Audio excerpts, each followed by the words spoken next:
Hello friends, welcome back to my channel চেখে দেখো। আশা করি তোমরা সবাই ভগবানের আশীর্বাদে ভীষণ ভীষণ ভালো আছো। আমিও কিন্তু খুব খুব ভালো আছি। আমি শতাব্দী চলে এসেছি আজকের আবারও স্পাইসি চিকেনের সানডে স্পেশাল একটা রেসিপি তোমাদের সঙ্গে শেয়ার করার জন্য। স্পাইসি চিকেনের অনেক অনেক রেসিপি আগে তোমাদের সঙ্গে শেয়ার করেছি, আজকের আবারও নতুন একটা রেসিপি শেয়ার করে নেব। টাইটেল আর থাম্বনেল দেখে তো এতক্ষণে বুঝেই গেছো আজকের কি বানাবো, তাহলে চলো ঝটপট বলে দিই দেরি না করে। আর হ্যাঁ, আমার প্রত্যেকটা রান্নার রেসিপি তোমরা জানো একটু ইউনিক ব্যাপার তো থাকেই, আর আমি যেভাবে ঘরোয়াভাবে বানাই, যেভাবে বাড়িতে বানাই, আমি সেই রকম রেসিপি তোমাদের সঙ্গে শেয়ার করে নিই। তো আজকের আমি বানাবো Lahori style green chicken curry. তো Lahori style green chicken curry বানানোর জন্য আমি এখানে চিকেন তো নিয়েছি, চিকেনটাকে ভালো করে ধুয়ে পরিষ্কার করে টক দই মাখিয়ে রেখেছি আধা ঘন্টা আগে, জাস্ট নর্মাল ম্যারিনেশন। এখানে নিয়েছি পেঁয়াজের মিহি পেস্ট, এখানে নিয়েছি আদা আর রসুনের মিহি পেস্ট, এখানে একটা গ্রাউন্ড পেস্ট নিয়েছি যার মধ্যে রয়েছে ধনেপাতা, পুদিনা পাতা আর কাঁচা লঙ্কা, সেগুলোর একটা মিহি পেস্ট আমি করে নিয়েছি। এখানে নিয়েছি গোলমরিচ, জিরে, ধনে আমি মিহি করে মিক্সির সাহায্যে ভালো করে গুঁড়ো করে নিয়েছি।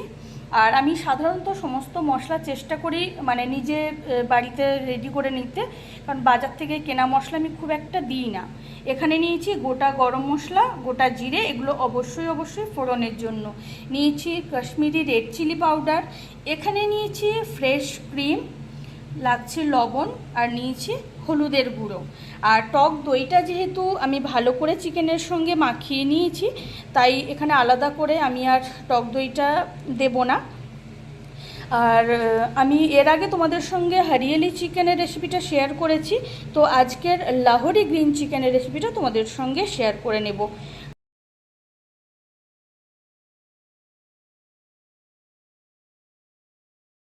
বন্ধুরা, আছে কিন্তু আমি কড়াই বসিয়ে দিয়েছি, আর কড়াইটাকে খুব ভালো মতো গরম করে নিয়েছি। তা কড়াইতে এখন দিয়ে দেব প্রথমে রিফাইন তেল।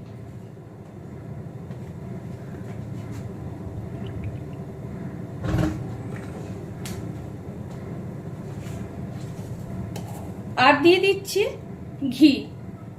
আর আঁচটাকে, কড়াইটাকে যেহেতু ভালো করে গরম করে নিয়েছি, আঁচটাকে কিন্তু আমি লো ফ্লেমে করে দিলাম যাতে ঘিটা কোনোভাবে জ্বলে না যায়। এখন তেল আর ঘিটা ভালো মতো গরম হয়ে গেলে আমি প্রথমে দিয়ে দেব গোটা জিরে, গোটা গরম মশলা, ফোড়ন।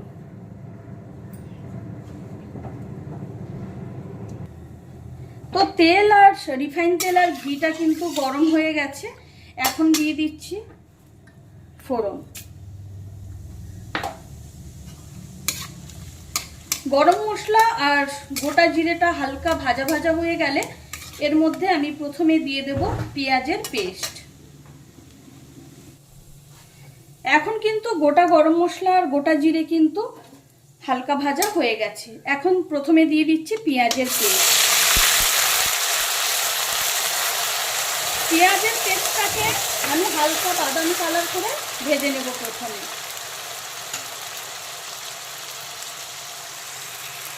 আর আঁচটা কিন্তু অবশ্যই লো টু মিডিয়াম আছে অল্টারনেট করে করে রাখবো, যাতে পেঁয়াজটা ভালোভাবে ভাজার আগে আর কাঁচা গন্ধ চলে যাওয়ার আগে পেঁয়াজের বাটাটা পুড়ে না যায়।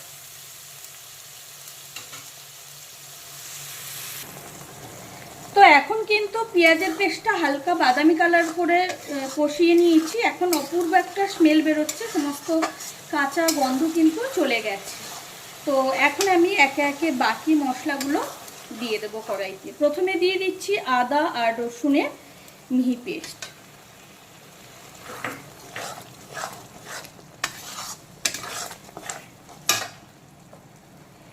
দিয়ে দিচ্ছি জিরে, ধনে আর গোলমরিচের মিহি পাউডার।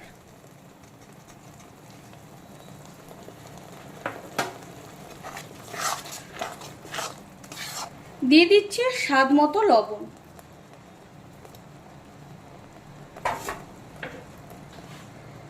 দিয়ে দিচ্ছি পরিমাণ মতো হলুদের গুঁড়ো।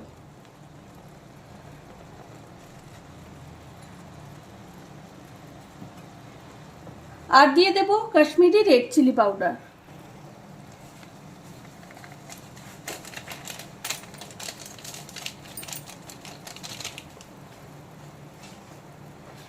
এখন বেশ কিছুক্ষণ এই পুরো মশলাটাকে ভালো করে কষিয়ে একেবারে মশলাটাকে ভাজা ভাজা করে নেব, মশলার চারদিক থেকে তেল ছাড়া পর্যন্ত, আর মশলার সমস্ত মশলার যে একটা কাঁচা গন্ধ সেটা চলে যাওয়া পর্যন্ত। আর এখানে আমি যে জিরে ধনে আর গোলমরিচের পাউডারটা দিলাম সেটা কিন্তু কাঁচা, সেটা আমি কিন্তু ড্রাই রোস্ট করে নিয়ে নিই, তাই সেগুলোরও যাতে একটা কাঁচা গন্ধ চলে যায় সেটা কিন্তু অবশ্যই মাথায় রাখতে হবে। আর আঁচটা কিন্তু বন্ধুরা অবশ্যই লো টু মিডিয়াম আঁচে অল্টারনেট করে করে রাখবো, যাতে মশলাটা পুড়ে না যায়।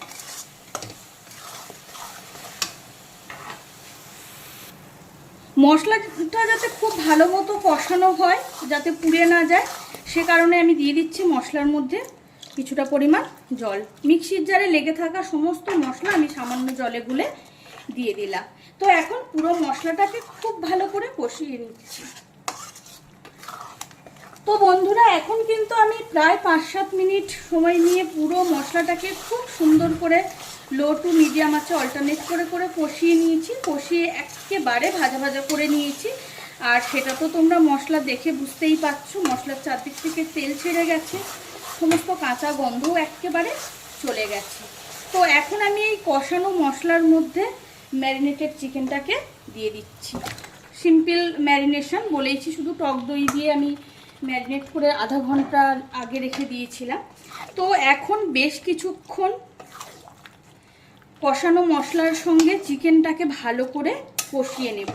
আঁচটা কিন্তু এখনও আমি লো ফ্লেমেই রেখেছি। প্রথমে ভালো করে মশলার সঙ্গে মিক্স করে নেব, তারপরে বেশ কিছুক্ষণ সময় নিয়ে লো টু মিডিয়াম আছে চিকেনটাকে কষিয়ে নেব।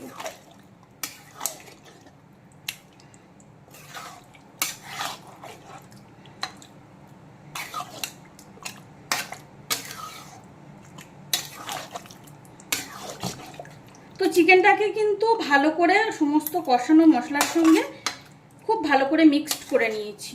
এখন আঁচটাকে অল্টারনেট করে করে চিকেনটাকে কষাবো ভালো করে। এখন কিন্তু আমি কড়াইটাকে খুব ভালো করে ঢাকা চাপা দিয়ে দেব, যাতে চিকেনটা খুব ভালো মতো কষানো হয়ে যায়। আর আঁচটা কিন্তু এখনই আমি ফুল ফ্লেমে রাখবো না, যাতে মাংসটা পুড়ে না যায় সেটা কিন্তু খেয়াল রাখতে হবে, যাতে মাংসটা ভালো মতো কষানোর আগে যাতে পুড়ে না যায় সেটা অবশ্যই খেয়াল রাখতে হবে। তো এখন প্রায় 8-10 মিনিট সময় নিয়ে ঢাকা চাপা দিয়ে আমি চিকেনটাকে লো টু মিডিয়াম আঁচে অল্টারনেট করে করে বেশ কিছুক্ষণ কষিয়ে নিয়েছি। তো ঢাকনাটা আমি খুলে দিলাম। এখন মাংসটাকে ভালো করে নাড়াচাড়া করে দেব, যাতে মাংসের সব দিক সমানভাবে সেদ্ধ হয় আর রান্নাটাও যাতে খুব সুন্দরভাবে হয়। দেখতেই পাচ্ছ বন্ধুরা, কালার দেখে বুঝতেই পারছো খুব সুন্দরভাবে বেশ কিছুক্ষণ কষিয়ে নিয়েছি। এখন আমি দিয়ে দিচ্ছি ধনেপাতা, পুদিনা পাতার কাঁচা লঙ্কার মিহি পেস্ট। এখন এই মশলার সঙ্গে ভালো করে চিকেনগুলোকে আবারও মিক্সড করে নেব। প্রথমে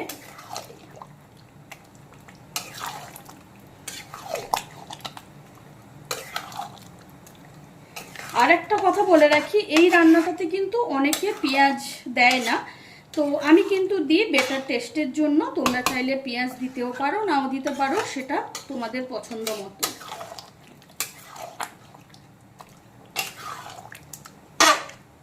ধনেপাতা, পুদিনা পাতা আর কাঁচা লঙ্কার মিহি পেস্টটাকে ভালো মতো মিক্সড করে নিলাম।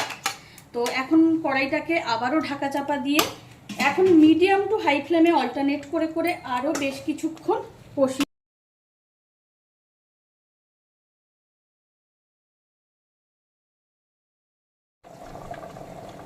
তো বন্ধুরা এখন আবারও প্রায় 5-7 মিনিট সময় নিয়ে ঢাকা চাপা দিয়ে মিডিয়াম টু হাই ফ্লেমে অল্টারনেট করে করে চিকেনটাকে বেশ কিছুক্ষণ কষিয়ে নিয়েছি। আর দেখতেই পাচ্ছ বেশ অনেকটা পরিমাণ জল কিন্তু বেরিয়ে গেছে। তো এখন আর ঢাকা চাপা দেব না, আর চিকেনটা সেদ্ধ হতেও খুব বেশি বাকি নেই, তাই এখন ফুল ফ্লেম করে ঢাকা চাপা খুলে দিলাম। এখন বেশ কিছুক্ষণ ঢাকা চাপা না দিয়ে বাকি রান্নাটা আমি করে নেব। আর যদি জলের প্রয়োজন হয় অবশ্যই দিতে পারো। আমি যেহেতু ঢাকা চাপা দিয়ে দিয়ে করেছি, সমস্ত মশলা থেকে মাংসের নিজস্ব একটা জল আছে, সব কিছুর জন্য জলটা কিন্তু অনেকটা হয়ে গেছে, তাই আমি আর এর মধ্যে কোনো রকম জল দিচ্ছি না। তো এখন আবারও প্রায় 10 থেকে 12 মিনিট সময় নিয়ে ঢাকা চাপা না দিয়ে ফুল আছে বাকি রান্নাটা আমি করে নিলাম। এখন কিন্তু লাহোরি গ্রিন চিকেন একেবারে রেডি। এখন আমি দিয়ে দিচ্ছি উপর থেকে কিছুটা ফ্রেশ ক্রিম।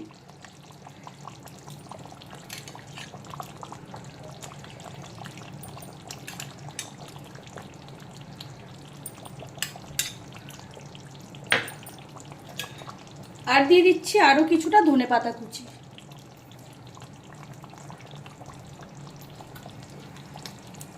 আর আমার আজকে রান্নাটাও একেবারে কমপ্লিট। আঁচটা আমি এখন বন্ধ করে দিলাম। লাহোরি গ্রিন চিকেন একেবারে রেডি। এখন একটা বড় ছড়ানো পাত্রে ঢেলে গরম গরম সার্ভ করে দেব। তাহলে বন্ধুরা, তোমাদের সঙ্গে স্পাইসি চিকেনের আরও একটা নতুন স্বাদের নতুন রেসিপি শেয়ার করে নিলাম।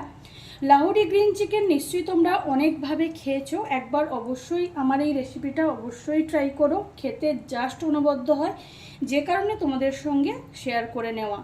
আর আমার আজকের রেসিপি তোমাদের কেমন লাগলো সেটা কিন্তু কমেন্ট করে জানাতে একেবারেই ভুলো না।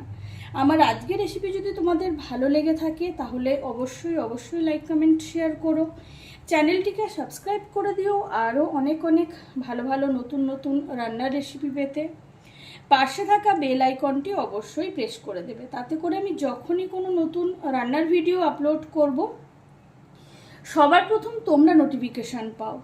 স্পাইসি চিকেনের আবারও কোনো নতুন স্বাদের নতুন রেসিপি নিশ্চয়ই তোমাদের সঙ্গে খুব তাড়াতাড়ি শেয়ার করে নেব। ভালো থেকো, সুস্থ থেকো, আজকের মতো বিদায়।